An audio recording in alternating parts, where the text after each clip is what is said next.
In this lesson, we're looking at voice production and articulation. As you know, as an actor, the voice is the most important instrument you have, or at least one of the most important instruments you have, unless, of course, you're a mime, in which case you don't use your voice.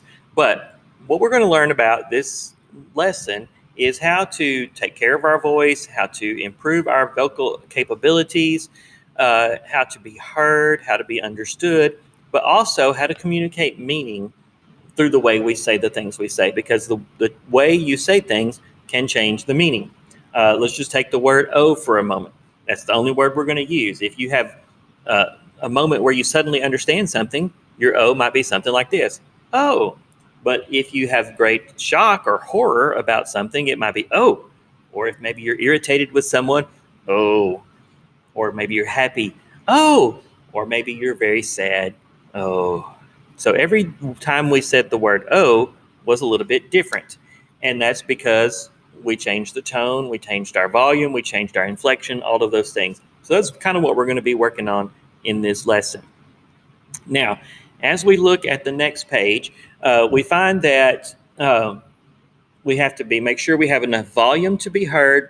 Which to be heard is to be audible. Don't forget, if you haven't done the vocabulary, make sure you get that done and submitted. So you want to make sure that you're able to be heard, even in an auditorium like what we have here at Fairfield, which is very large and not very acoustical. But you also want to have flexibility in your voice and be able to add texture, tone, that kind of stuff, meaning, etc., to your line. You also make sure your voice is in good enough shape to withstand long rehearsals and performances. You know, your voice, you have to think of it like an athlete would think of his or her body. When they are getting into athletics and doing the things they do, they work out a lot, they build up their endurance, and they train their body to be able to endure long periods of rehearsal and performance. We have to do the same thing with our voice. Also, when an athlete becomes a professional, they don't stop training their voice, and many acting professionals will use their voice to continue to train their voice throughout their career. It's like they're an athlete with their body. They don't stop working out, they continue. Well, an actor doesn't stop training his or her voice, he or she continues. Now, let's look at the diagram there on the page, and we're going to talk about the different parts of the body that go into producing your voice. We're going to start at the bottom of the diagram. You'll notice the diaphragm in inhalation. Diaphragm is that flat muscle between your chest cavity and your abdomen. When you breathe properly, your diaphragm extends into your abdomen, which opens up the air for your lungs. If you're only breathing from your chest, your rib cage is not flexible enough to really give you much oxygen, and you will not fully oxygenate, nor will you be able to get proper volume. When you exhale, notice in the diagram, your diaphragm pushes back up into your chest cavity and pushes the air out of the lungs. That's where you get volume as well. Your lungs are part of it because without air, you can't make sound. You have your trachea or windpipe. Within the middle of your trachea is what's known as vocal folds or vocal cords, which when you push the air across them, they vibrate and produce sound waves. You have your pharynx or throat cavity. Then you have this little thing in the back of your mouth that flaps down over your trachea to keep you from inhaling water or food. That's called the epiglottis, but it also helps produce sound. You have your uvula, which is the little punching bag looking thing that hangs down from the back of your throat. That too produces sound. The back of the roof of your mouth is called the soft palate. The front of the roof of your mouth is called the hard palate. All of those help make sound. You have your nasal cavity, which includes your nose and the area behind your nose going down to the back of your throat. And you also have what are called sinus cavities above your eyes, below your eyes, and around there. If you have those, all those things help produce sound. You also have your lips, teeth, and your tongue. Now, as we move on to the next page, we'll find that we call some of these things resonators. In other words, when your vocal cords vibrate and they produce sound waves, those are resonators. That's where the sound bounces off and that gives you your sound.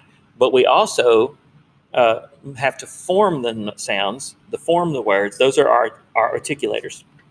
The resonators would be your throat, nose, mouth, sinuses, etc. Your articulators are the parts of your vocal mechanism that form the words, like tongue, jaw, teeth, cheeks, lips, hard and soft palates. Take the word popcorn for a minute. When you make the P sound, your lips articulate that sound, pop. When you make the corn sound, your lips also do it, but they do it in a different way. And you may use like the car, your tongue comes out and it articulates that the sound in the, etc. So your resonators are what the sound waves bounce off of. The articulators are how you form the sound. When you're performing and you're talking, you want to have a good resonance or a rich, warm sound. You want to have changes in your pitch, your volume, your inflection, your rate, all of those things. You also want to articulate or say your words clearly and pronounce the words correctly. Those are very important. Now, we've talked about proper breathing before, so I won't continue with that. But look at the blue box talking about how to protect your voice. If you ever damage your vocal cords, you can't get new ones. So you must take care of the ones you have. How do you protect your voice?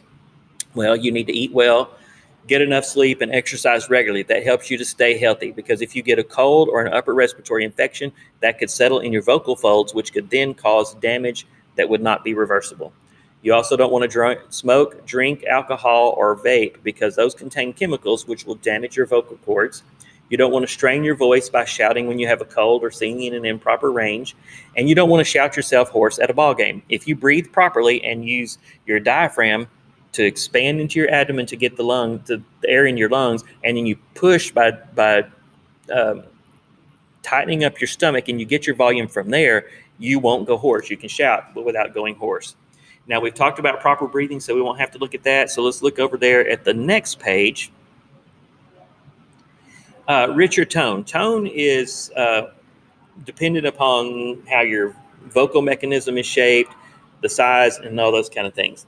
You can't change that. However, you can make it better. You want to keep your throat open. You want to control your breath. If your voice sounds harsh or raspy, your throat is closed, and you would want to open it up. If your voice sounds breathy, that means you're putting out too much breath, and you need to hold that back a little bit.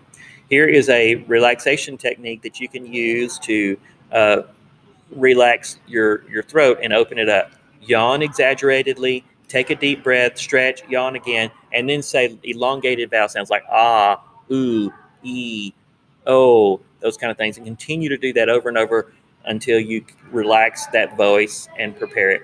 Now, you can go back to the beginning of the year when we looked at vocal warm-ups that we looked at early on, and you can practice on some of those as well. Now we're going to move on to the next page.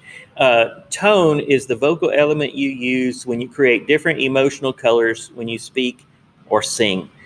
So like what we did with the word oh, when we were excited, oh, when we were sad, oh, when we were angry, oh, that's tone. You also want to have words that we call onomatopoeia in English, that create the sound like bang or clash, swish, grunt, those kind of things. That's tone, and that helps create meaning. And you want to keep that in mind when you're saying your words and your lines in a script. The way you say it, the tone you put there, those things change the meaning. Now let's move on and let's talk about pitch, inflection, volume, and rate. Pitch is how high or low your voice is. Normally, you would want a medium pitch. That is the sound that is most clearly and easily heard by the audience. It's the easiest to project. To project is to put your voice out there so the people in your audience can hear it. It's the easiest for the audience to listen to as well.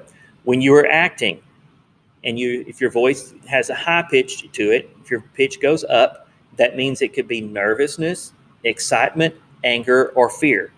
A lower pitch conveys despair, like you've lost hope, or disgust, or something like that, or it could be like a command, get over here, okay, something like that.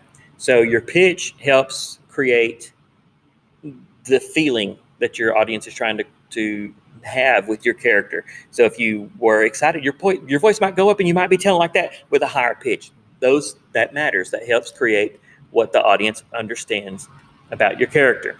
Now, inflection is how your voice changes pitch in the middle of a word or a phrase. So, for instance, in a question, we have a rising inflection.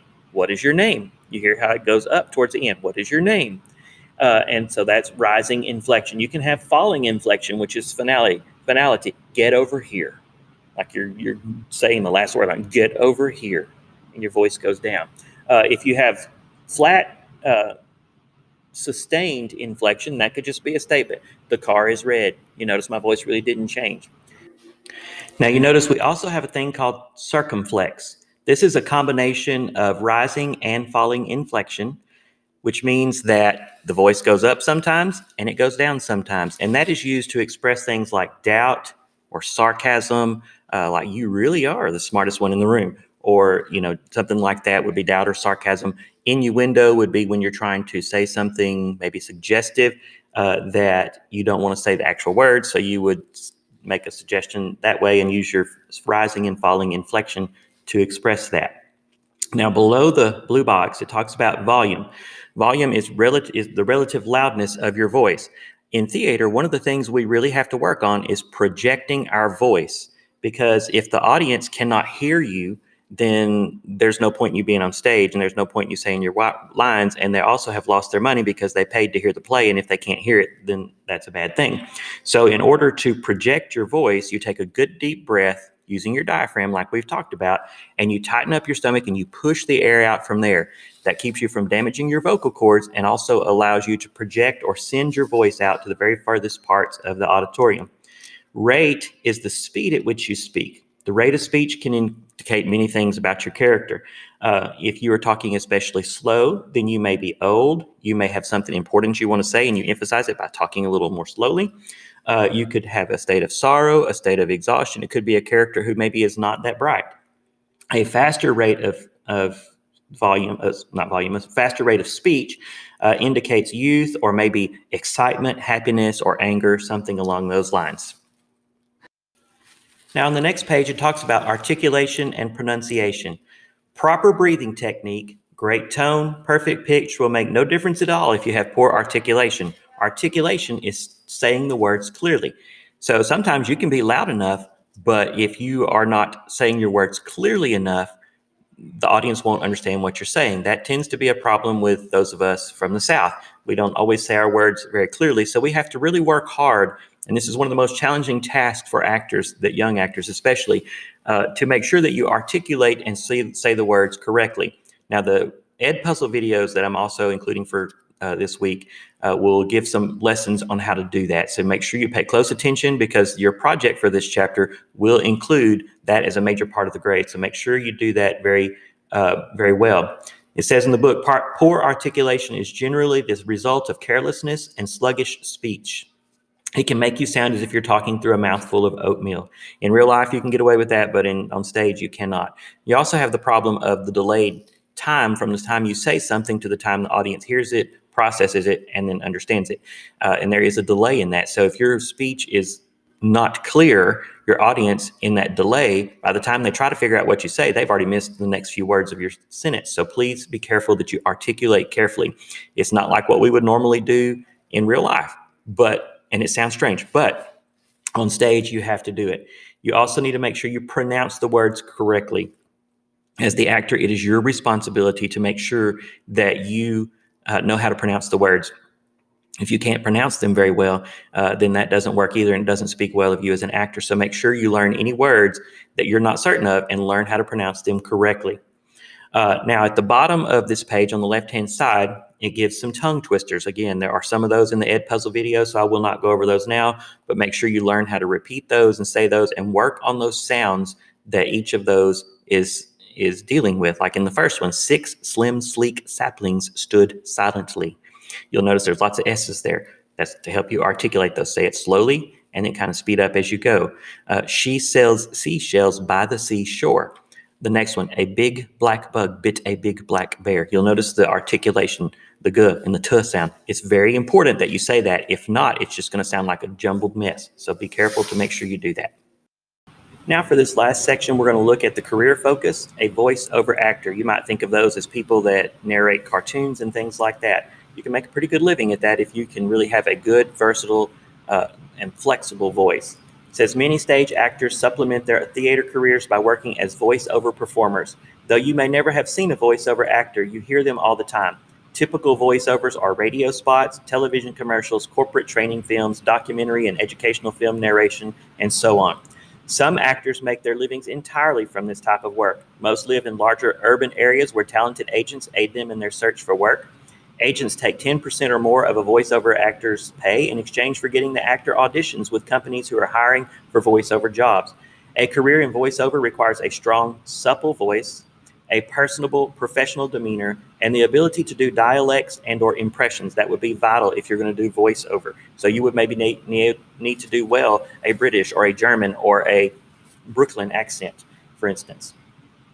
A musical background can also be very helpful to showcase their talents. Most voiceover actors have a professional CD made, created in a sound studio. These type of CD features multiple short samples of the actor's voice from commercials, films, and other recordings. A good voiceover CD gives a well-rounded idea of the actor's overall voice and versatility. Pay attention to the things that you learned in here, because the project you're going to do for this lesson will deal with all the things we talked about, and I'm really going to grade heavily on articulation, pronunciation, those kind of things. Let me know if you have any questions.